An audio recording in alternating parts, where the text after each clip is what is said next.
Hey guys, it's Xander here, and we're back doing brews in Modern. I've got a funky one here for you today. It's a Storm deck that revolves around equipment instead of playing spells.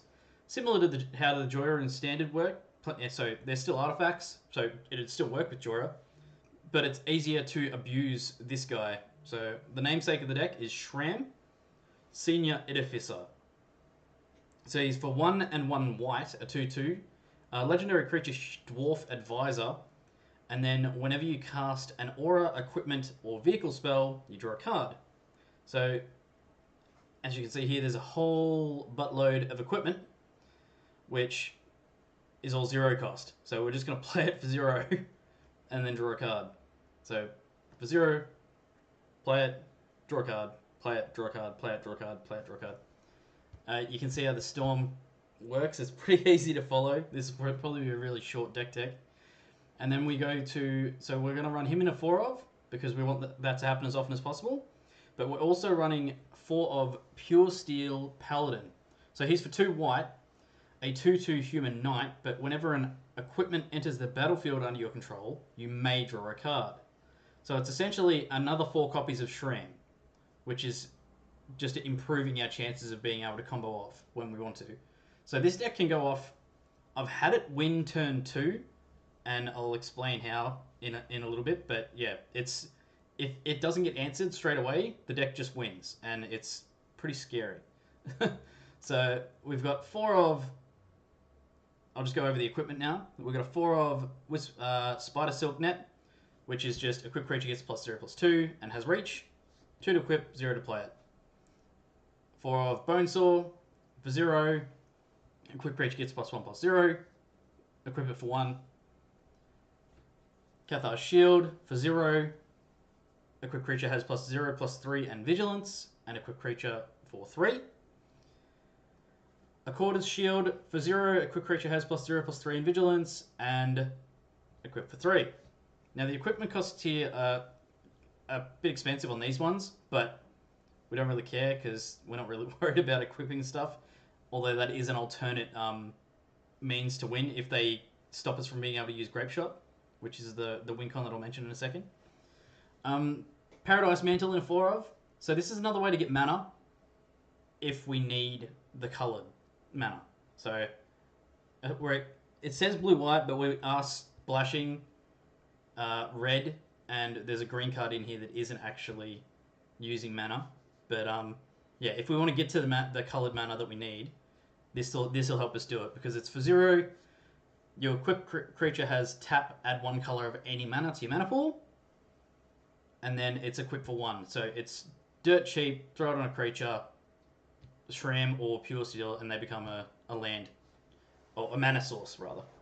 So yeah, it's a really good fixer. So how we can combo off with this deck is, although we've got a lot of draw card, it's being able to repeat it that is going to be able to make it broken. So we've got a 4 of Retract, which is for 1, at instant speed, return all artifacts you control to their owner's hand. So you play out your shitload of equipment, you draw a heap of cards, and then for 1, you bounce them all back again and do the same thing. But by this point, you've already netted more equipment, so it's, yeah, very quickly gets out of hand, or you've drawn into another Retract and you do it again, and yeah, you can see how it works. Mox Opal in a 4 of. Now this card's really expensive. If you wanted to do this budget, I would advise doing Mox Ambers. I've playtested a little bit.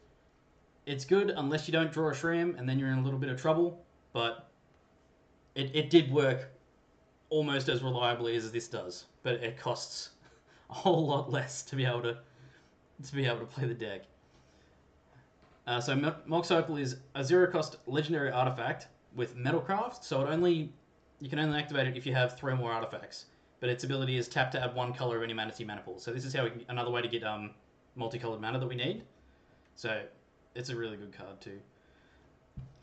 Swan Song. For 1 blue, instant speed, you counter target enchantment, instant, or sorcery spell, and then you put a 2/2 flying bird onto the battlefield. So this is just to cover our ass, basically. It's a pretty much catch-all, and it's at a 1 cost. So they look at the thing and they go, oh, he's got a spell pierce up, so I just won't play that non-creature, or I'll just hold up 2 mana, and we just go, no, I don't care, it's countered. So it's a fantastic card, it really is. A couple of so we're just running the Swan Song as a 2 of. We're running a 2 of Serum Visions, which is just a cantrip, just 1 blue, draw a card, and scry. Allows us to get to the stuff that we want to get to when we need it. So you could probably put more of them in here, but it's worked perfectly just with the butt ton of equipment in here. So that'd probably be the only thing you could probably cut. We're running a 2 of Grape Shot. I have seen people running a 1, but I also found that if it's at the bottom of the deck, you could whiff really badly on the draw card, and it can cost you a game. So I want to increase our chances a little bit of being able to get the Grape Shot. So Grape Shot is for 1 and 1 red, sorcery speed, which is a bit disappointing, but it deals 1 damage to target creature or player with Storm. So whenever you play, just for the newbies, I'll explain this. Whenever you play this spell, you copy it for each spell played before it this turn. You may choose new targets for the copies. So what's going to happen is you're going to play your artifacts out. You're going to go, say you've got 5 artifacts in your hand and a Shram out. So you've got 5 equipment in your hand and a Shram. So you play your 5 equipment, you draw 5 cards. That's 5 to the Storm count because you played 5 spells. You play more spells, you draw more cards, you play more. So anything you play is a spell. That's what's adding up to the Storm count. So if you combo off with the Retract and Shram and drawing cards and playing all your equipment, and you pay attention to how many spells you played, if you pay 20 spells in a turn, which isn't hard in this deck, you just play the Grape Shot and ping him for 20 damage. So it's just 1 damage for every spell you played. And that is the big win con of the deck. Now, as I said, you can do an alternate win con, which is if they have something like Leyline of Sanctity, which means you can't target them, like the player, to actually hurt them, then it just shoots Grape Shot right in the face. It can't do anything. It just stops you from being able to play it at all. Or if they throw Hand Hate at you and they make you discard your Grape Shot, it's another thing that can happen. The other alternative to Grape Shot is just getting Shram or getting the Pure Steel Paladin and just equipping these equipment and going beats, because that's basically the only other plan we've got. We're also running a 1 of Noxious Revival. It's a green card, but you can pay, so it's got Phyrexian mana, so you can pay 2 life instead of paying the green, and then it's at instant speed, you put target card from a graveyard on top of its owner's library. So this allows us to not only potentially fuck your opponent over by just putting a shit card on top and making sure they draw crap, or the more commonly used method is just to go, okay, I need a Shram, I'm just going to get it out of my graveyard. Like if they've already killed a Shram, or they've killed all your Shrams, you just get one back out of your graveyard and then put it on the top. And it's just, yeah.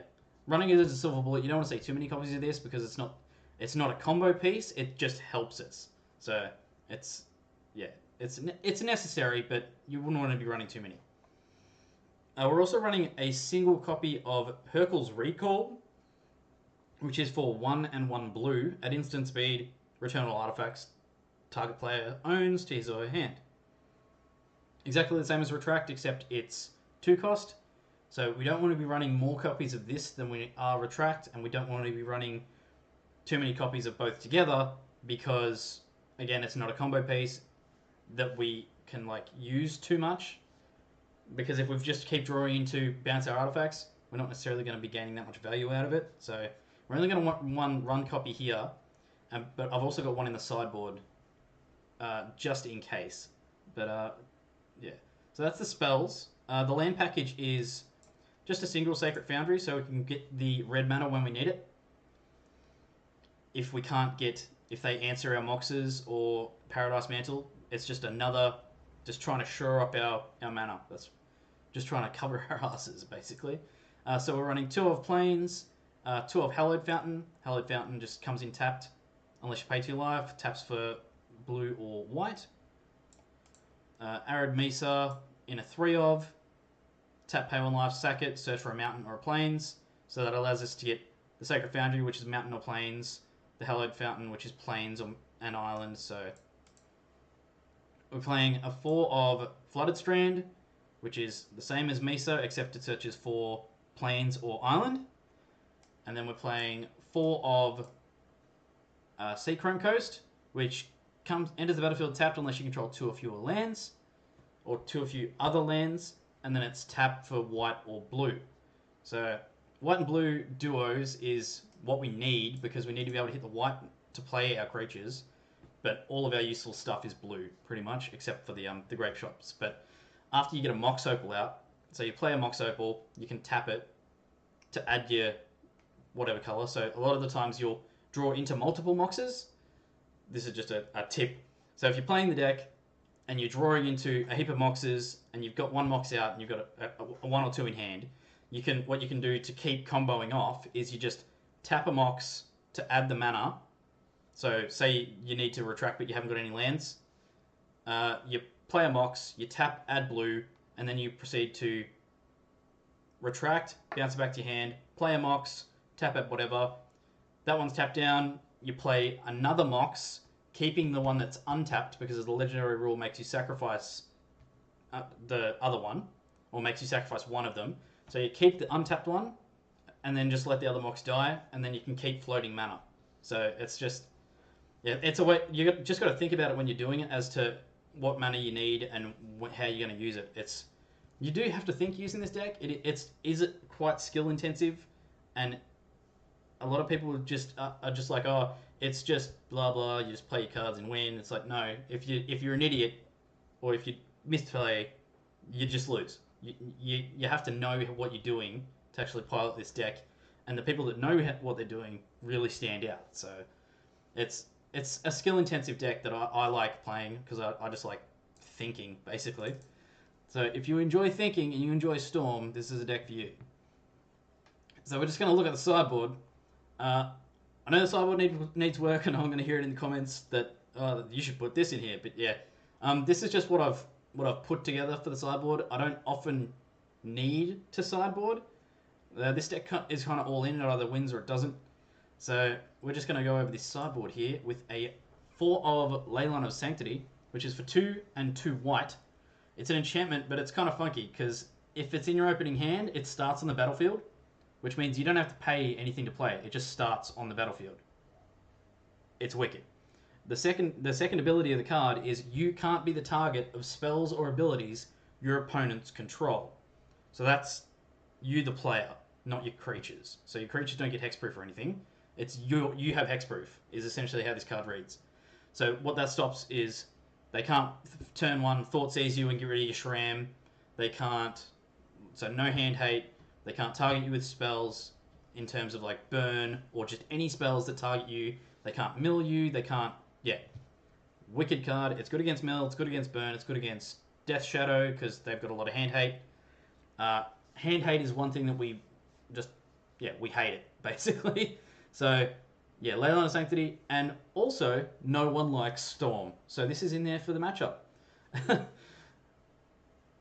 Going on to just running a little bit of removal in the sideboard here. So it's a 4 of Path, which is for 1, at instant speed, you exile target creature.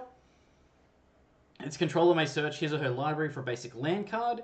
You put that card onto the battlefield tapped, and then shuffle his or her library. So for 1, you exile a creature. I don't care if they get a land. It could be an Emrakul. Or no, it probably couldn't be an Emrakul. They've probably got protection. But it could be, yeah.